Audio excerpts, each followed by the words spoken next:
नमस्कार जी। My channel medical health दोस्त। अज आपां गल करांगे खांसी जुकाम रेशा ਉਹਦਾ इलाज। अजकल जिमें मौसम चेंज के हिसाब नाल हो रहा है, बहुत ज़्यादा वायरल फैल रहा है, तो ਉਹਦੇ ਹੋਣ ਕਾਰਨ ਆਪਾਂ ਨੂੰ ਖਾਂਸੀ ਜ਼ੁਕਾਮ, ਗਲਾ ਖਰਾਬ, ਗਲੇ 'ਚ ਖਰਾਸ਼, ਇਸ ਤਰ੍ਹਾਂ ਦੀਆਂ ਬਹੁਤ ਤਕਲੀਫਾਂ ਦਾ ਸਾਹਮਣਾ ਕਰਨਾ ਪੈਂਦਾ ਹੈ। ਉਹਨਾਂ ਚੀਜ਼ਾਂ ਦਾ ਸਲਿਊਸ਼ਨ ਇੱਕ ਹੀ ਸਿਰਪ ਨਾਲ ਹੋ ਸਕਦਾ ਹੈ,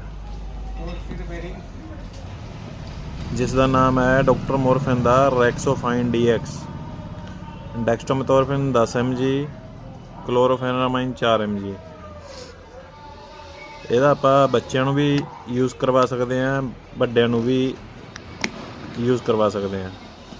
ਵੱਡਿਆਂ ਦੀ ਡੋਜ਼ 2-2 ਚਮਚ ਸੁਬਹ ਸ਼ਾਮ, ਬੱਚਿਆਂ ਦੀ ਡੋਜ਼ ਬੱਚੇ ਯਾਨੀ ਕਿ 10 ਸਾਲ ਨੀਅਰ ਅਬਵ ਤਾਂ ਉਹਨਾਂ ਦੀ 1 ਚਮਚਾ।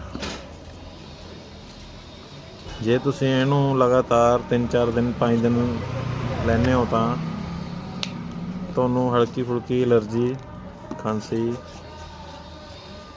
ਗਲੇ ਦੀ ਪ੍ਰੋਬਲਮ ਬਹੁਤ ਜ਼ਿਆਦਾ ਰਿਲੀਫ ਮਿਲੂਗਾ। ਤਾਂ ਇਸ ਨੂੰ ਤੁਸੀਂ ਇਹ ਸਿਰਪ ਦੀ ਪਿਕ ਤੁਹਾਨੂੰ ਦਿਖਾ ਦਿੰਦਾ ਮੈਂ। ਇਹ ਹੈਗਾ ਰੈਕਸੋਫਾਈਨ DX, ਡਾਕਟਰ ਮੋਰਫਿਨ ਕੰਪਨੀ ਦਾ। ਇਹ ਤੁਸੀਂ ਲੈ ਸਕਦੇ ਹੋ, ਹਰ ਇੱਕ ਮੈਡੀਕਲ ਸਟੋਰ 'ਤੇ ਉਪਲਬਧ ਹੁੰਦਾ ਇਹ। ਠੀਕ ਹੈ ਜੀ, ਥੈਂਕ ਯੂ।